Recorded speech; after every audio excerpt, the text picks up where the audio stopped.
Bienvenidos a un nuevo video de Diseño para Todos. En esta oportunidad vamos a hablar de asincronismo en JavaScript.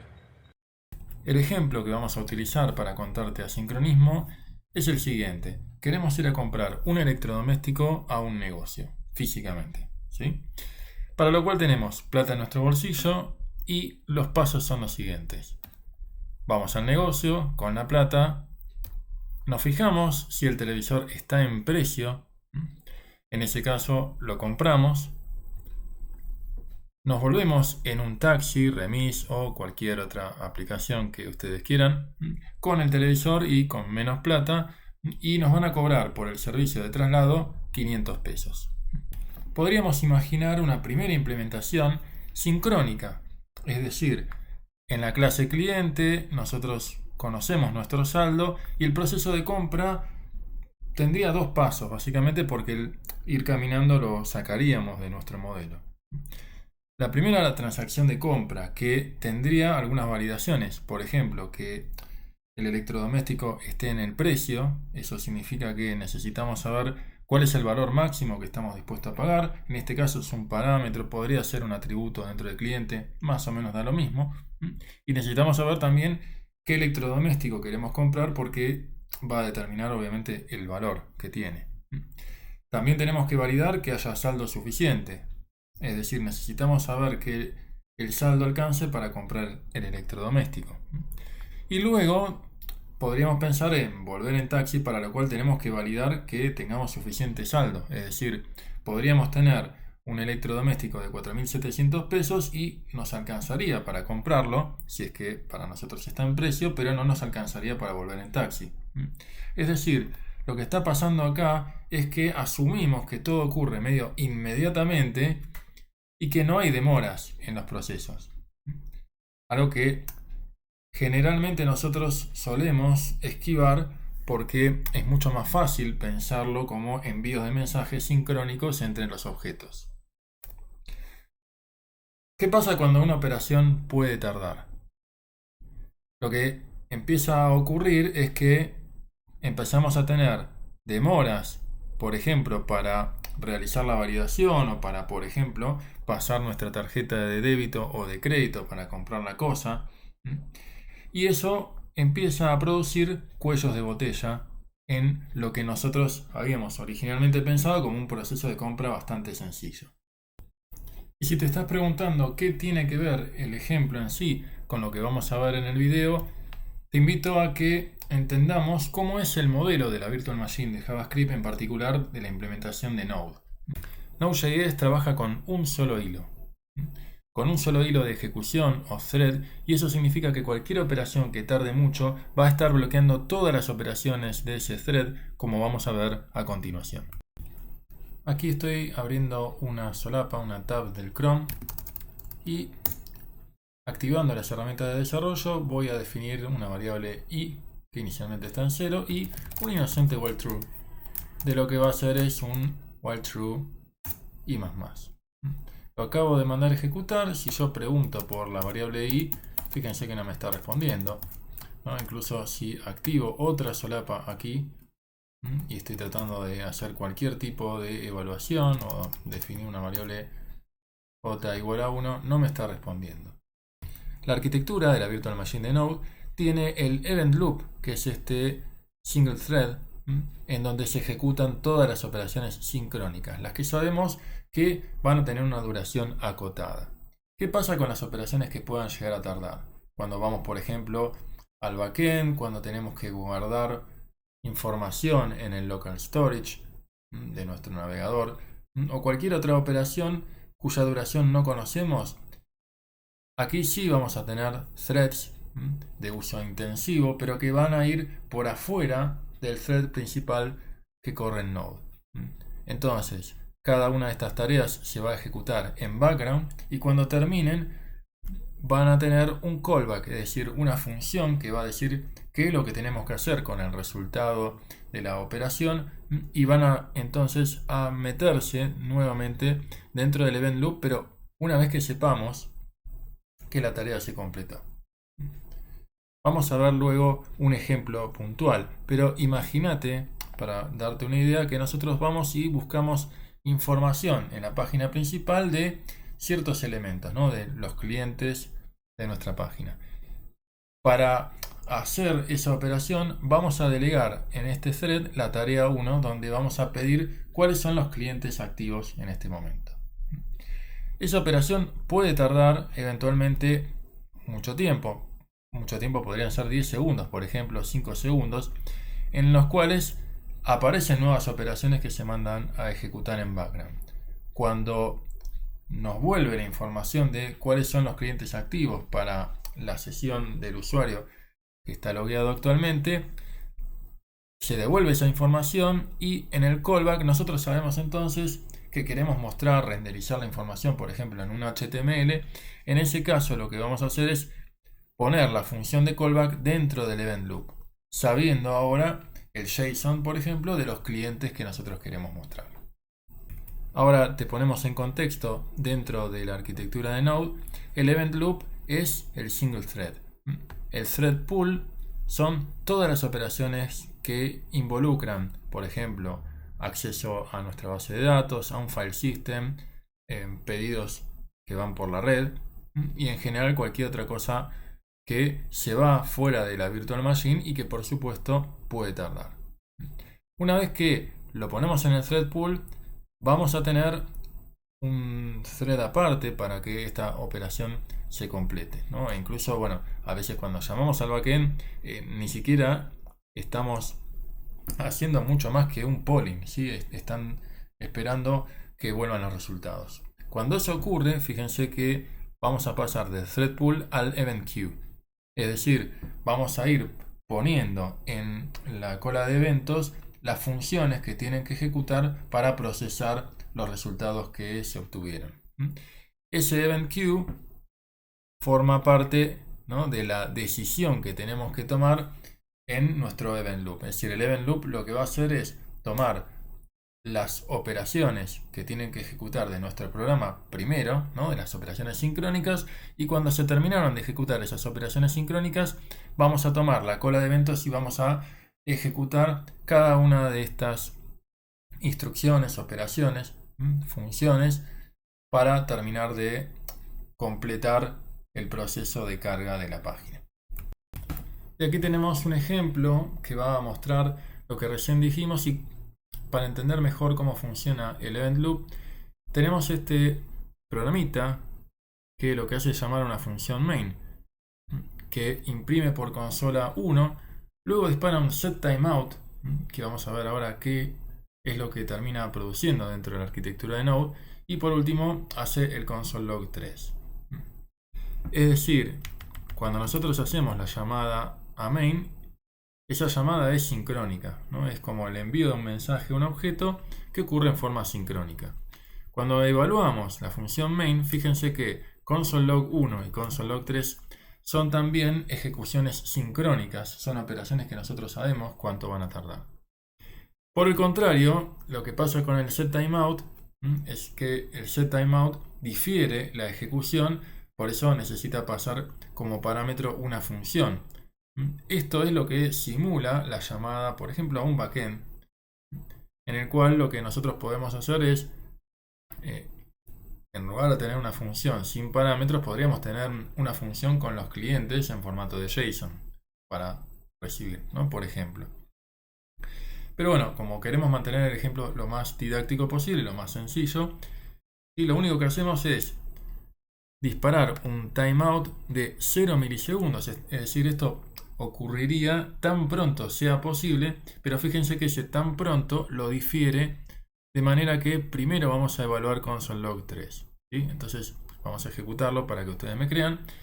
Acá tenemos la cola de eventos que se difieren, que van por un thread aparte, y el event loop es el single thread, ¿no?, el thread sincrónico, donde se van a evaluar todas las cuestiones sincrónicas primero y luego todas las operaciones que concluyeron, ¿no?, las funciones que están en este caso dentro de este setTimeout o cualquier otra operación una vez concluida. Hacemos lo siguiente, hacemos un run, por lo cual lo que nos dice aquí es: vamos a evaluar todas las operaciones sincrónicas. Esto implica poner dentro del stack nuestra función main, ¿no? Que es lo primero que está pasando aquí. Hacemos un primer paso y fíjense que aparece un 1 dentro de la consola. Lo siguiente que pasa es que tenemos una función anónima, ¿no? Esta función no tiene ningún nombre. Si le hubiéramos podido poner un nombre y definirlo acá arriba, se hubiera visualizado, ¿sí? Pero esta es una función que no tiene un nombre, que lo que va a hacer es imprimir ese 2 y lo ponemos en la cola de cosas para más adelante. Con lo cual, el siguiente paso es imprimir un 3, por supuesto. Es decir, ya ocurrieron estos 3 pasos, estas 3 operaciones. Y lo que tiene que pasar, bueno, una vez que terminemos de desapilar main, es ahora sí volver a ejecutar o a evaluar todo lo que se puso en la cola. Y lo que se puso en la cola en particular es esta función anónima, así que va a apilarse, ¿no? Pasamos de acá de task queue a call stack. Y esta función anónima ahora sí se va a evaluar. Fíjense que está acá en verdecito. Y vamos a ver el 2 aquí. ¿Sí? Entonces, esa es la forma en la que tenemos de trabajar dentro de la arquitectura de Node. Y así como existe el mecanismo de setTimeout, también existen las promesas, que son otra manera de definir funciones pausables o corrutinas. ¿Cómo podemos instanciar una promesa? Bueno, es bastante sencillo. Podemos, por ejemplo, definir mediante este constructor, promiseResolve 2. Fíjense que eso nos devuelve una promesa que en este caso se terminó cumpliendo y que terminó devolviendo el valor 2. ¿Sí? Esto no es directamente sumable, o sea, este valor 2 no se puede sumar con 4. ¿Sí? Lo que devolvió promiseResolve es una promesa y esto es un número. ¿Sí? Por lo tanto, si nosotros queremos hacer la sumatoria, es JavaScript, así que no se va a quejar. ¿Sí? Pero no pertenecen al mismo tipo y lo que termina pasando es que los toString se terminan concatenando. ¿Sí? No es lo que nosotros queremos. ¿Sí? Pero lo que sí podemos hacer, por ejemplo, es construir una promise que sea número grande. Que vamos a hacer que es una función que va a recibir un número y que va a devolver una promesa. La promesa, cuando la construimos ya no con el promiseResolve o el promiseReject, ¿sí? Tiene este formato. Fíjense que recibe como parámetros una función. En el caso en que se resuelva significa que se puede resolver exitosamente, y reject en el caso en el que queremos rechazarlo.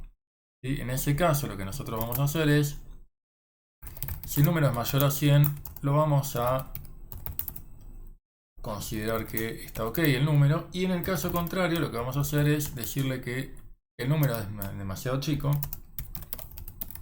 o el número más bien no demasiado, sino que es chico, a secas, ¿sí? Y entonces de esa manera lo que vamos a estar haciendo es construyendo esta función que devuelve una promesa. ¿Sí? Entonces me acabo de enterar nomás. Este if maldito. Sí, bien. Vamos a volver aquí. Vamos a reemplazar el if por este ternario, que le va a gustar seguramente más. Y entonces ahora sí yo puedo, por ejemplo, preguntar por número grande de 55.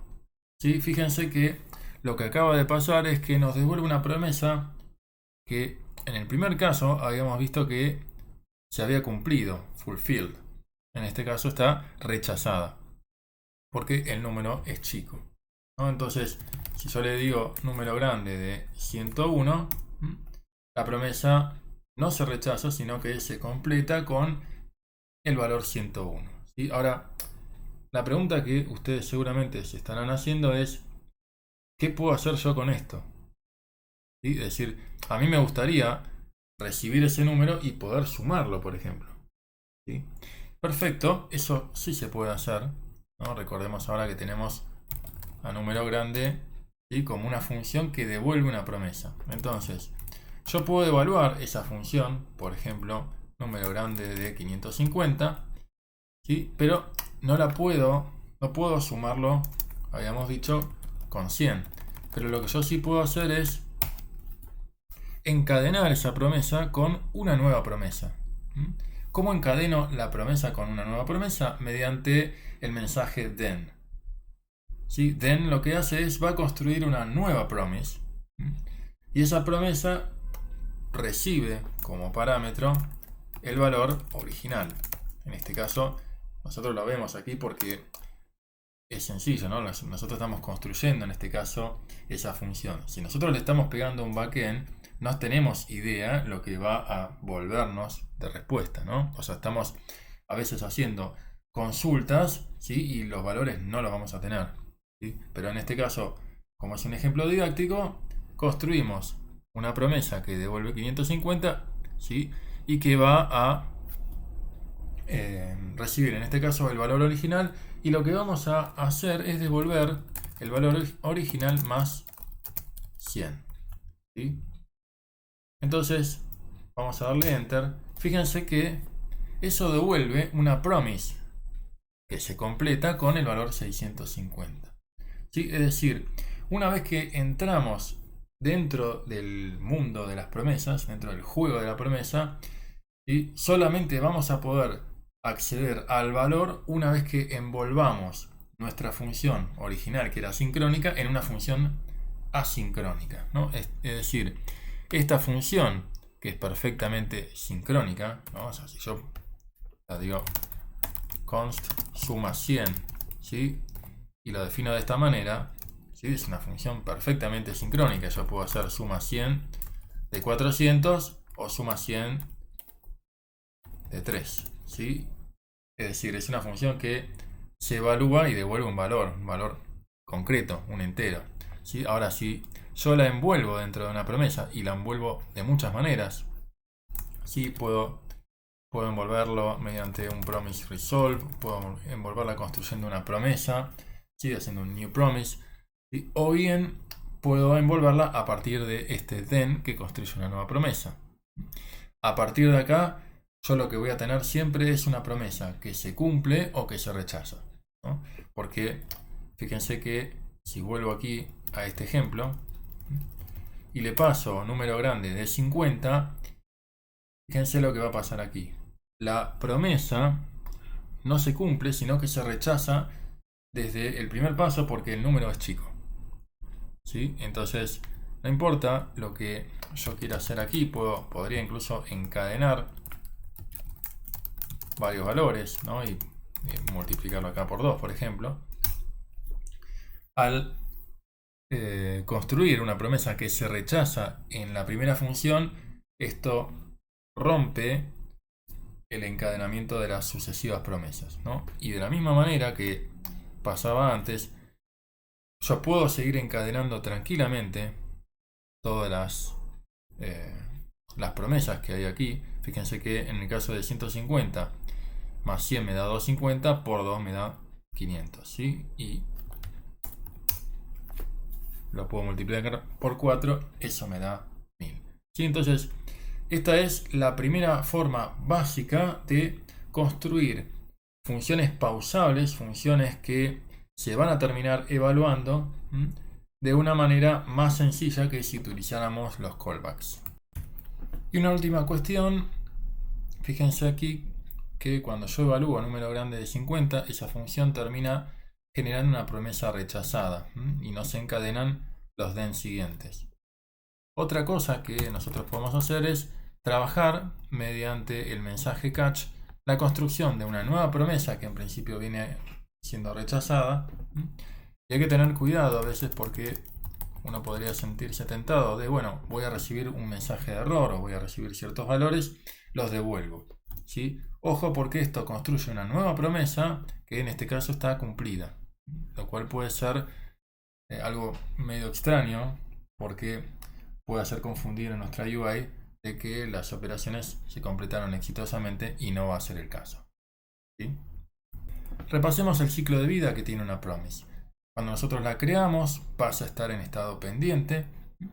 Y luego el event loop lo manda a la event queue, es decir, va a pasar a formar parte de toda la operación asincrónica que se ejecuta en un thread aparte. Una vez que se completa, puede estar o bien resuelta exitosamente o bien en estado de error porque se rechazó.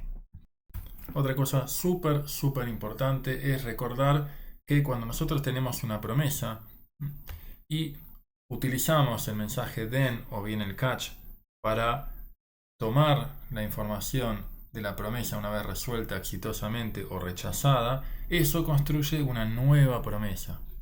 Por lo tanto, pasa a estar pendiente y eventualmente tendremos que ver si se resuelve o se rechaza respectivamente. Por último, cada vez que generamos una promise, el resultado final va a ser asincrónico, es decir, vamos a estar fuera del event loop.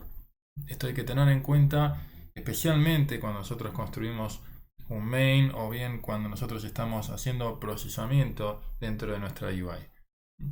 Toda promesa va a parar primero al thread pool y luego cuando se completa va a ir a parar al event queue, ya sea por la función resolve o por la función reject.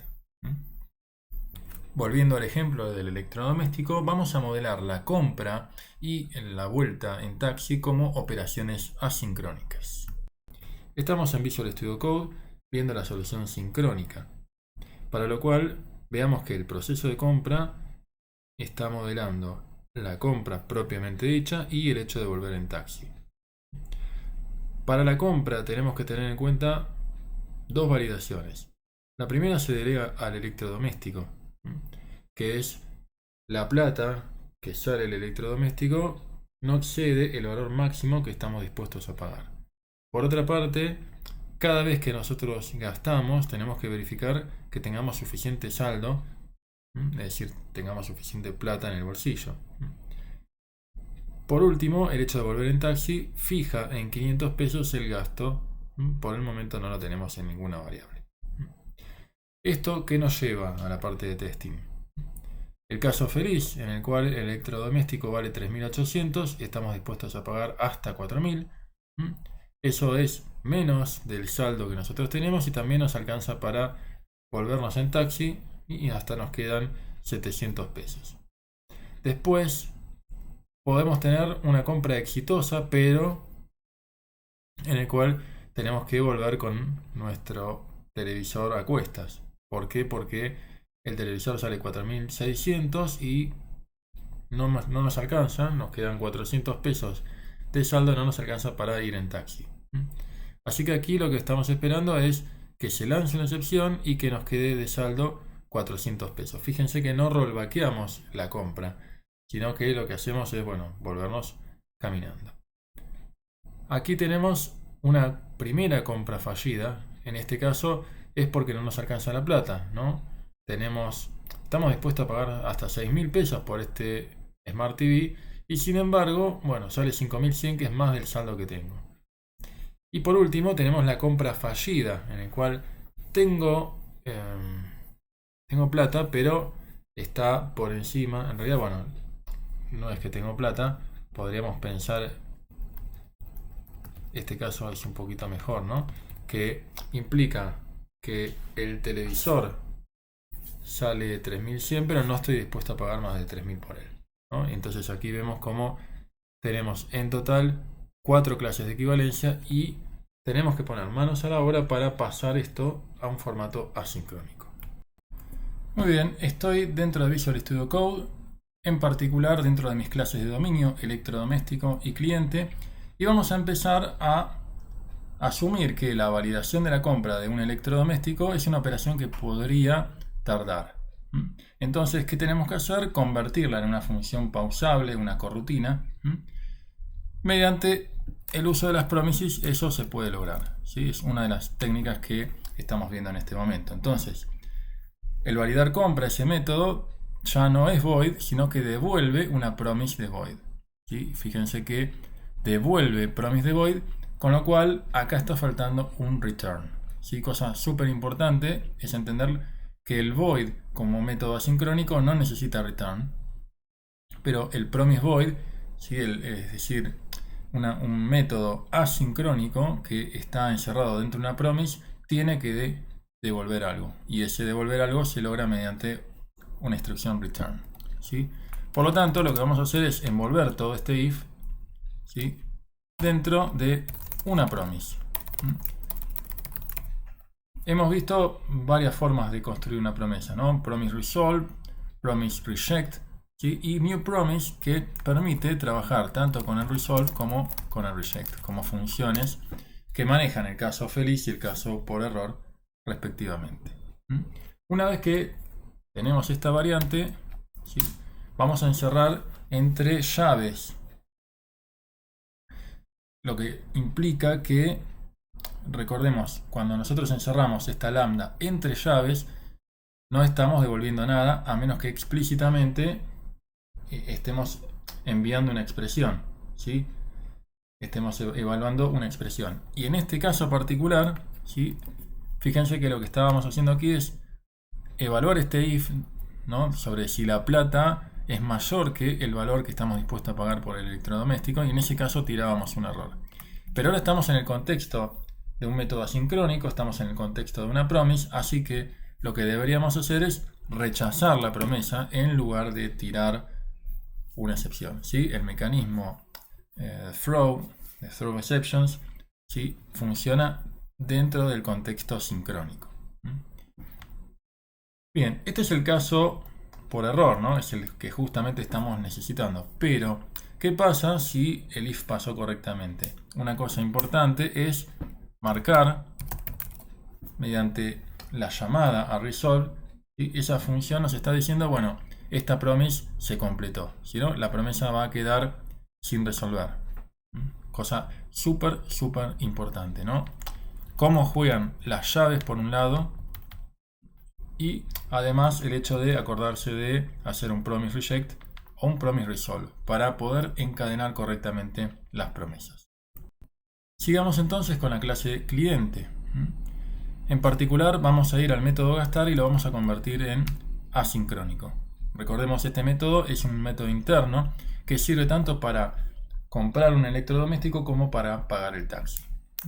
Entonces, como queremos que sea sincrónico, el concepto de promise nos sirve, y aquí podríamos hacer lo mismo que hicimos en la validación de compra del electrodoméstico, pero lo que queremos hacer acá es mostrarte otra forma de resolver este if, ¿no? Y en el caso de tirar un error, tiene que ser construir una promesa rechazada, es decir, podríamos tranquilamente hacer un return de una nueva promesa que se rechaza con este mensaje de error, ¿sí? La diferencia que tenemos aquí es que el linter se está quejando, ¿sí?, ya que el método devuelve promise de void, pero aquí, después de la línea 22, no hay ningún return, ¿sí?, y el return tiene que ser justamente de una promesa de void.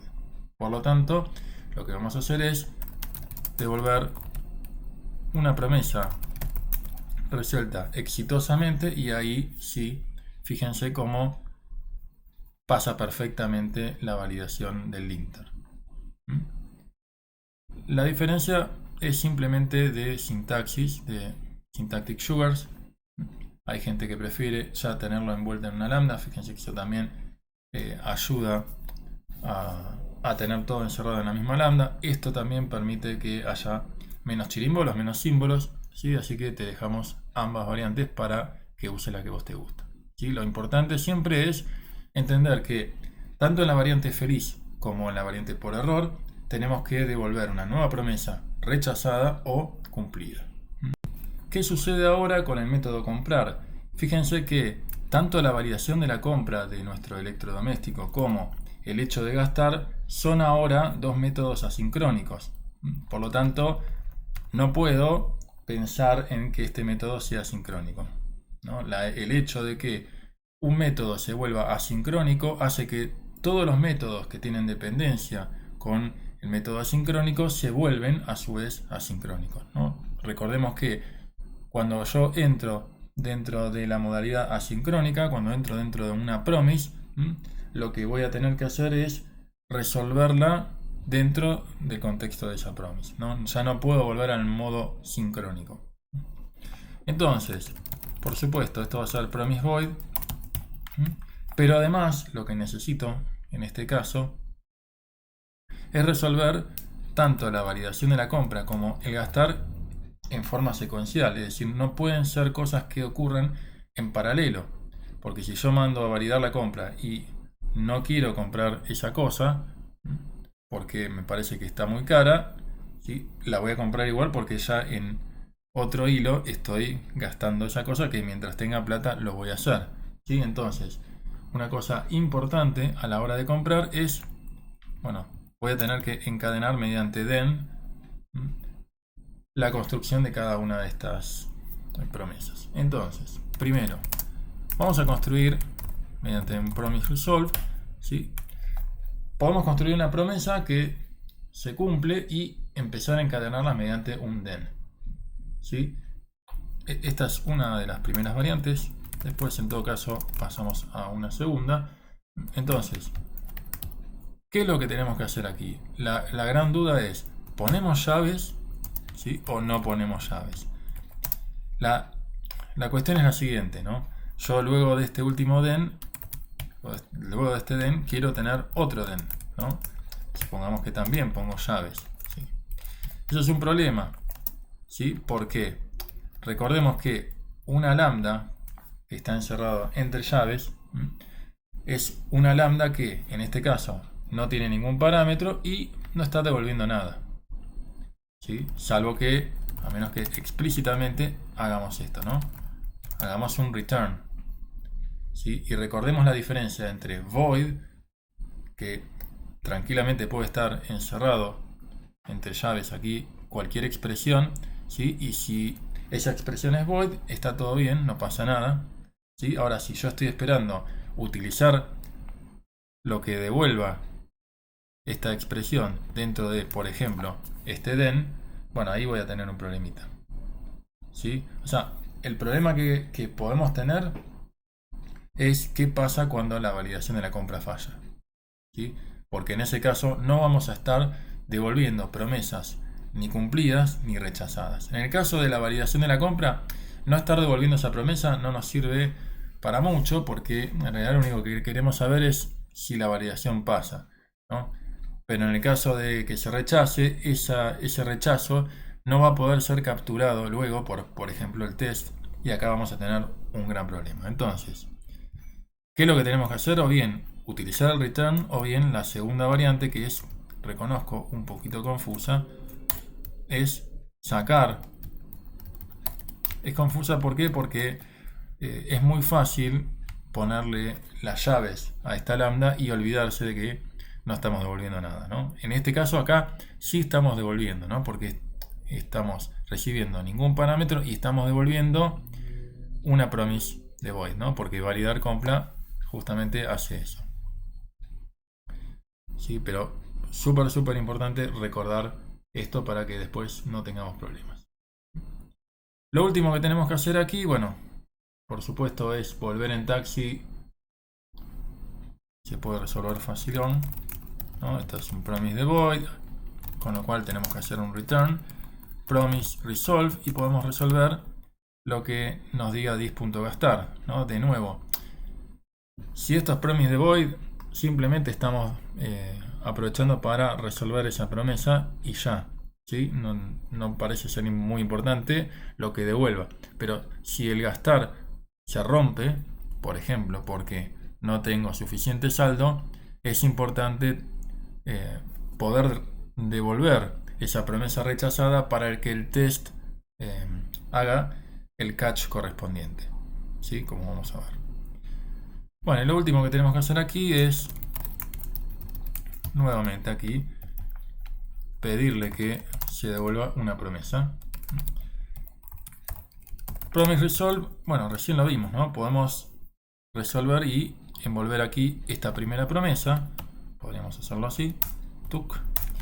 Y luego, una vez que compramos, porque recordemos, son operaciones secuenciales, entonces tengo que encadenarlas mediante un den, lo que voy a hacer es volver en taxi.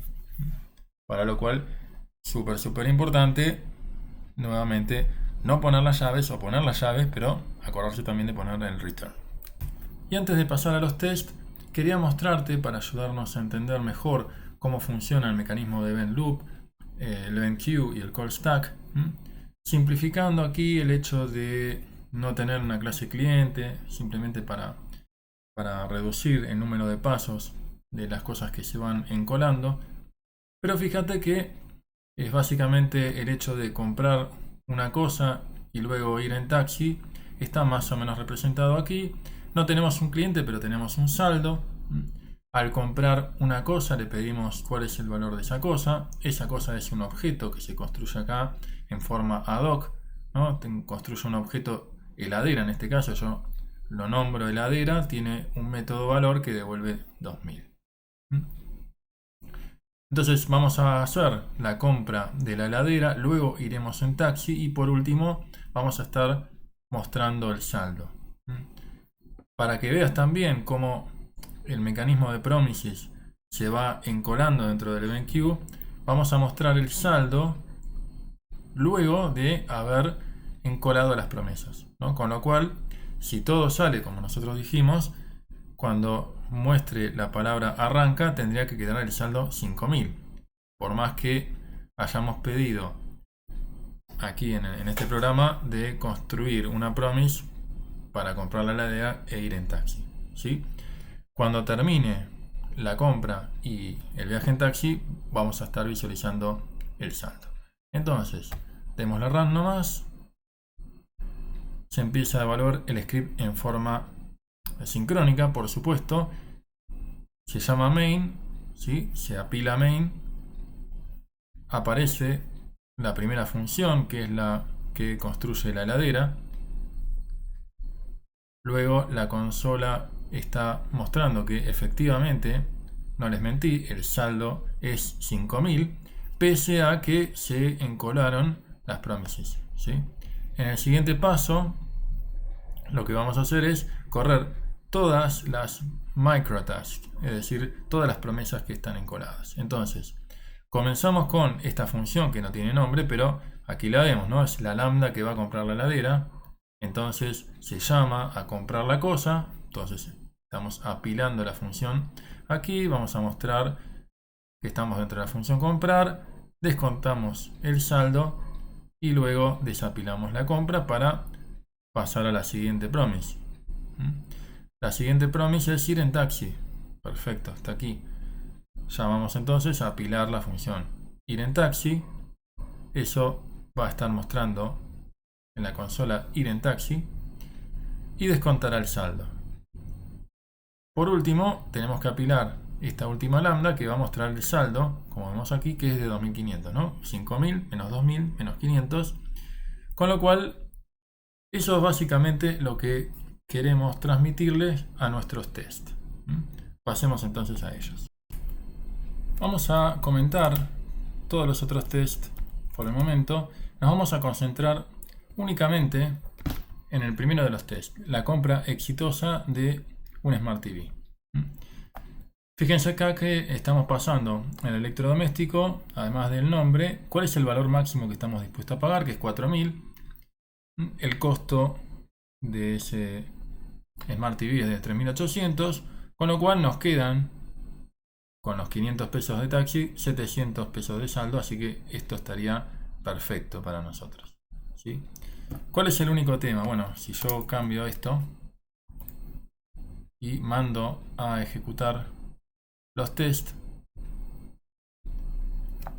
fíjense que estos se rompen, ¿sí? Más allá de que al framework le cuesta refrescar, ¿sí? ¿Por qué? Porque el saldo, ¿cuánto dice que es? 5000, ¿sí? Hay cierta coincidencia, recordemos lo que acabamos de ver recién en el visualizer, ¿sí? Cuando arrancamos acá, estamos en 5000. Por supuesto que esto es porque mandamos a evaluar la promesa, pero no esperamos a que la promesa se termine de ejecutar. Si mandamos sincrónicamente a evaluar la promesa y sincrónicamente estamos chequeando el saldo va a ser 5000, ¿no? Entonces lo que tenemos que hacer es evaluar el proceso de compra que nos devuelve una promise y encadenarla a la expectativa de que el saldo sí sea 700. Eso va a resolver nuestros problemas, ¿no? Pero, de nuevo, recordemos, estamos trabajando el proceso de compra como un método asincrónico. Eso implica que nuestros tests van a tener que funcionar de manera asincrónica. Entonces, pongámoslo a trabajar. El framework está un poquito remolón y ahora sí pasa correctamente este primer test.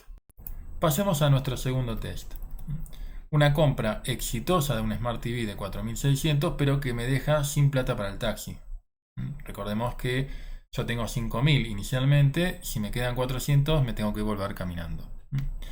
Entonces, lo que hace este test es esperar que haya un mensaje de error de que no pude volver en taxi y que la compra sí se haya producido, por lo que me tiene que quedar 400 pesos de saldo. Vamos a abrir una terminal, aquí me va a ser útil y voy a ejecutar los tests en modo consola, es decir, npm test. Fíjense lo que está pasando aquí. Hay una unhandled rejection, es decir, hay una promesa que se rechazó y no la estuvimos atrapando. El culpable en este caso no es ninguno de los códigos de negocio del cliente, sino el propio test. Porque estamos tratando de envolver dentro de un try-catch una promesa que justamente se dispara en forma sincrónica, ¿no? El mecanismo de try-catch es sincrónico. Si nosotros queremos atrapar la promesa rechazada, tenemos que utilizar el mensaje catch, ¿no? Y no la expresión catch, ¿no? La sintaxis try-catch. Por lo que el try se va, vamos a dejarnos simplemente el proceso de compra, ¿no? El envío de mensaje al cliente, y lo que vamos a hacer luego es a lo que nos devuelve esto, que es una promise void, atraparla, ¿sí? Hacer un catch, y lo que nos va a devolver, recordemos que el proceso de compra está aquí, el proceso de compra delega tanto al comprar como al volver en taxi. El volver en taxi, en este caso, delega en el gastar, y el gastar es el que está diciendo justamente que no puede gastar los 500 pesos porque tiene 400. ¿Sí? Esa promise se está rechazando correctamente, ¿sí? Solamente falta atraparla, así que vamos a atrapar ese mensaje de error y lo que tenemos que hacer aquí es trasladar a la lambda que está dentro del catch estas expectativas, ¿sí? Acá ya no tenemos un mensaje de error, sino que tenemos directamente el mensaje.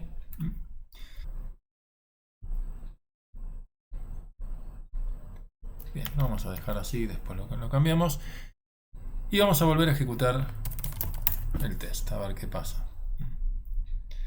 Bien, ahora han pasado satisfactoriamente los dos tests, porque estamos atrapando correctamente, atrapando, ¿no? Estamos procesando correctamente la promesa rechazada. ¿Qué cosas podrían salir mal? Supongamos que en el caso del no del comprar, sino esta vuelta en taxi, ¿sí? Supongamos que construimos una lambda, ¿sí? Pero bueno, acá ya sí se da cuenta, ¿no? O sea, fíjense que lo que estamos tratando de construir acá en este caso es una promesa de una función, de una lambda que no tiene parámetros y devuelve void. Bien, acá me sonó, no lo pude hacer, pero acá sí vamos a poder tratar de hacerle trampa, ¿sí? Es decir, lo que dijimos antes que no había que hacer, lo estamos haciendo adrede, ¿sí? ¿Cómo estaba antes? Así, ¿no? Que así es como debe ser. Estamos devolviendo la promise de volver en taxi. Si en cambio le ponemos, permiso, ahí está, si en cambio le ponemos las llaves, esta inocente promise que se devolvía antes, ahora pasa a ser una expresión void, ¿sí? No estamos haciendo return. Entonces, volvemos a ejecutar los tests y fíjense cómo nuevamente tenemos el problema de la unhandled rejection. Entonces, dos opciones: o volvemos a la estructura en la que no teníamos llaves, o le ponemos el return, y ahora sí, al devolver esa promesa, los tests vuelven a pasar. Esto es algo súper frecuente entre la sintaxis de las lambdas y el hecho de trabajar en el contexto de una promise. Puede ser algo que cuesta acostumbrarse al comienzo. El siguiente test que vamos a ver es la compra fallida porque no me alcanza la plata. Es decir, para este Smart TV yo estoy dispuesto a pagar hasta 6.000 pesos, pero tengo 5.000. Con lo cual, al salir 5.100, la compra no se puede realizar y debería pasar que me quede con los 5.000 pesos que tenía originalmente. Por supuesto, al trabajar con el mecanismo sincrónico de try catch, cuando trate de evaluar los tests, voy a recibir el mensaje unhandled rejection. ¿Sí? Lo que tengo que hacer aquí es volver al mecanismo, como en el caso de los tests anteriores, al mecanismo de un mensaje catch que va a atrapar un mensaje, message, de tipo string, algo que no podemos tipar en el catch común, en el catch sincrónico, otro tipo que no sea any, lo cual es un poco molesto. Y ahora lo que necesitaríamos es formatear un poquito mejor esto y utilizar message para que deje de dar el warning. ¿Sí? Entonces ahora sí podemos volver a ejecutar los tests aquí. Y fíjense cómo los 3 tests pasan correctamente. Pasemos al último test, en el cual queremos comprar este televisor. Sale 3.100 pesos, yo tengo 5.000, me alcanza, pero en realidad no estoy dispuesto a pagar por él más de 3.000 pesos. Entonces, lo que tiene que pasar es que la compra no se realice, no me voy a volver en taxi, por lo tanto me siguen quedando los 5.000 pesos iniciales. Cuando ejecuto los tests, los 4 pasan satisfactoriamente. Podemos ver aquí que la validación de la compra es la que dispara el mensaje de error que estamos chequeando aquí. Ahora bien, ¿qué pasaría si comentamos este reject? ¿Sí? Lo que termina pasando es que este if queda vacío, se dispara el result, con lo cual la promesa se cumple satisfactoriamente y termino descontando el saldo, termino haciendo la compra, etc., ¿no? Ejecuto los tests y sin embargo pasan correctamente, lo cual suena raro, ¿no? ¿Cómo puede ser que hayan pasado si yo tengo acá la expectativa de que el mensaje de error tiene que ser este y que el saldo no puede quedarme menos de 5.000, tiene que ser 5.000? Bien, lo que pasa es que estamos haciendo todo esto dentro de una lambda propia del mensaje catch, ¿no? Y lo que está pasando es que no se está generando ninguna promesa rechazada. Fíjense lo que pasaría si yo digo, bueno, estoy dispuesto a pagar hasta 7.000 y el Smart TV sale 7.100, que es más de lo que yo tengo de saldo. Cuando ejecuto los tests, ahora falla, pero por el motivo equivocado, ¿no? Al menos ya tengo un test que se rompe, porque justamente me está diciendo que el mensaje de error es que no puedo gastar más de 5.000 pesos en el Smart TV. ¿Sí? Pero ¿qué pasa entonces cuando yo tengo una clase de equivalencia que permitiría comprar ese electrodoméstico? Tengo un falso positivo, ¿no? Entonces, una manera de evitar ese falso positivo es escribir acá un bloque then en el cual tiremos una excepción, ¿sí? Ya que el mensaje fail, la función fail de jest fue deprecada. Y debería escribirle algo como no debería haber podido comprar. Entonces, como yo ahora voy a atrapar tanto las promesas aceptada como la rechazada, fíjense que acá ahora sí voy a tener un test roto, ¿no? Y voy a tener los otros tests pasando y un test que se me rompió. Bien, entonces esto es algo importante a tener en cuenta. Y por último, vamos a presentar el mecanismo async await, que es equivalente al de las promises que te presentamos recientemente. Fíjate acá que en este ejemplo teníamos un proceso 1 que luego encadenaba sucesivas llamadas, ¿no?, a proceso 2 y proceso 3. Todos eran funciones o métodos asincrónicos porque devolvían una promise, y teníamos la opción de capturar cualquier promesa rechazada mediante el mensaje catch. Vamos a conocer ahora el mismo ejemplo de la compra asincrónica mediante este nuevo Syntactic Sugar. Volvemos a Visual Studio Code. Me paré en la clase electrodoméstico y el método validar compra lo voy a transformar en un método async, ¿sí? De manera que lo que estamos haciendo acá es, en principio, devolver una promise rechazada, pero podríamos tranquilamente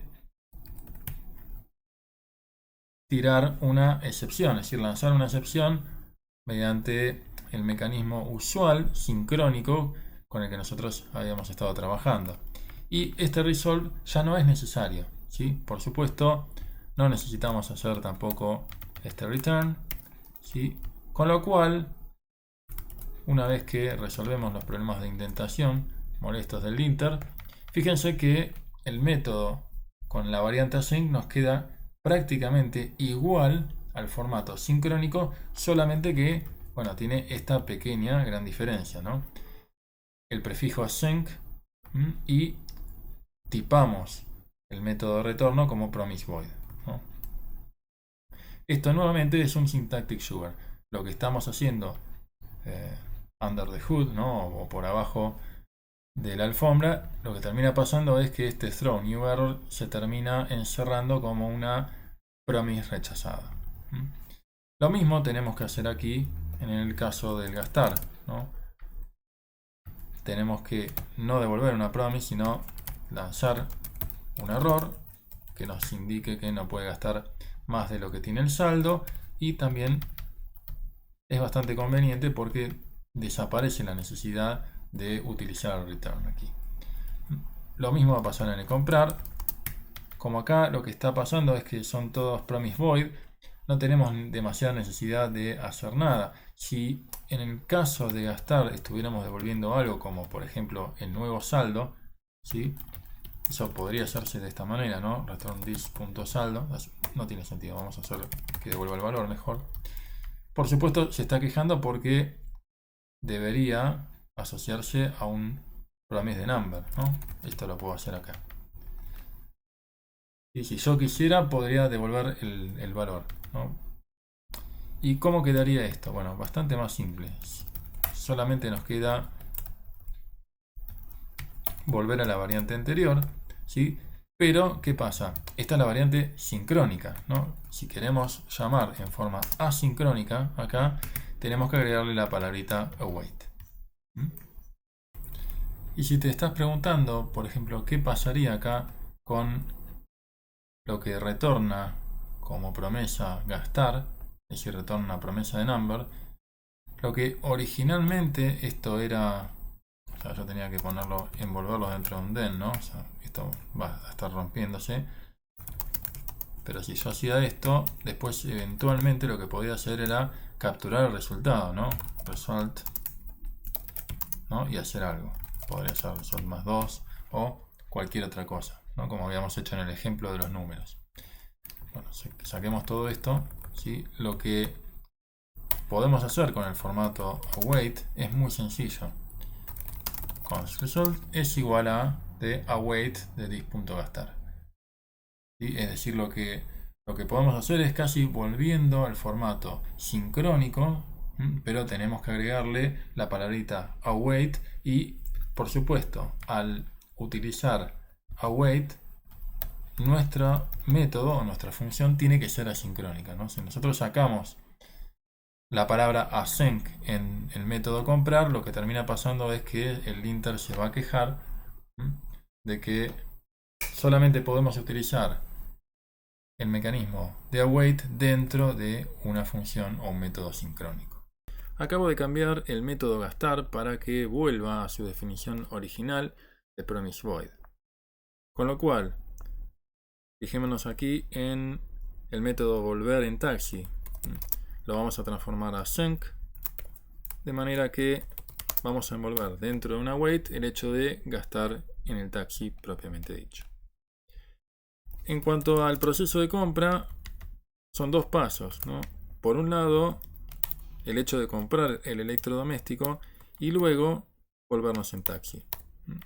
Dado que son operaciones que van en secuencia, es súper importante no olvidarnos, como estoy haciendo ahora, de poner el await dentro del disk.comprar, porque lo que está pasando aquí es que no estamos esperando a que la promesa se acepte o se rechace.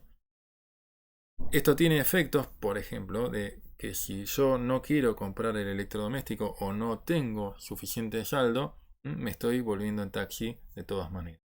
Entonces, cosa súper importante es envolver todas las operaciones secuenciales, como son en este caso, dentro de una await. ¿Qué pasa respecto a nuestros tests? Que los tenemos resueltos con el mecanismo de promises. Si yo voy a una terminal y escribo npm-test, vamos a tener un pequeño inconveniente. Fíjense que estamos tratando de evaluar el mensaje de error y resulta que nosotros seguimos las buenas prácticas de no lanzar un string. No hicimos lo mismo con las promises. No deberíamos haber rechazado una promesa devolviendo un string, sino que deberíamos devolver un error. Así que lo que vamos a hacer es corregir todos estos catch de manera de recibir, en lugar de un message string, vamos a recibir un error que va a ser de tipo n. Vamos a hacer cambios acá y lo que vamos a hacer también es incorporar a error como objeto y pedirle el mensaje. ¿Qué cosa no estamos haciendo acá?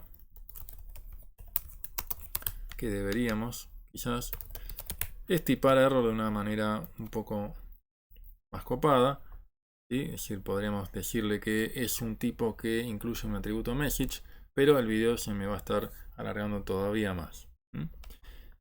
Bien, con estos cambios que acabamos de hacer, ¿sí? Vamos a capturar una promise rechazada con un objeto error que adentro tiene un mensaje y entonces cuando evaluamos los tests, fíjate que los 4 tests vuelven a pasar correctamente. ¿Qué nos queda como último pasito? Ya viste que la interacción entre las promises y la sync await es natural porque es un syntactic sugar únicamente, ¿no? O sea, por abajo se está evaluando el mismo código. Ahora bien, ¿qué es lo que podríamos hacer? Bueno, miremos cómo podemos resolver este ejemplo de la compra exitosa que no puede volver en taxi con el formato async await. Para lo cual vamos a volver a utilizar el try catch y aquí vamos a capturar ese catch que ya no es un mensaje, por lo tanto tiene el viejo y querido formato sincrónico. Y por supuesto, si yo lo quiero testear, se me va a romper porque estoy tratando de utilizar el formato sincrónico para un método que es asincrónico, que es este que está aquí. Entonces, dado que yo sé que el proceso de compra trabaja con promises, ¿no? O en realidad lo que está pasando es que es asincrónico, es una función pausable, le debería envolverlo dentro de una await. ¿Y qué es lo que me dice ahora? Bueno, no podés utilizar await en una función que no es async.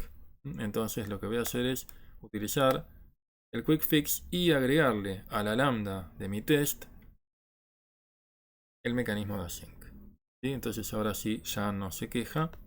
Y fíjense que el formato que tenemos es prácticamente igual, solamente que previo a la lambda tenemos que poner la palabra sync y previo a cada una de las llamadas a funciones asincrónicas tenemos que estar poniendo la palabra await. Si volvemos a ejecutar los tests, fíjate que nuevamente tenemos los 4 tests pasando exitosamente. Y así llegamos al final de un nuevo video.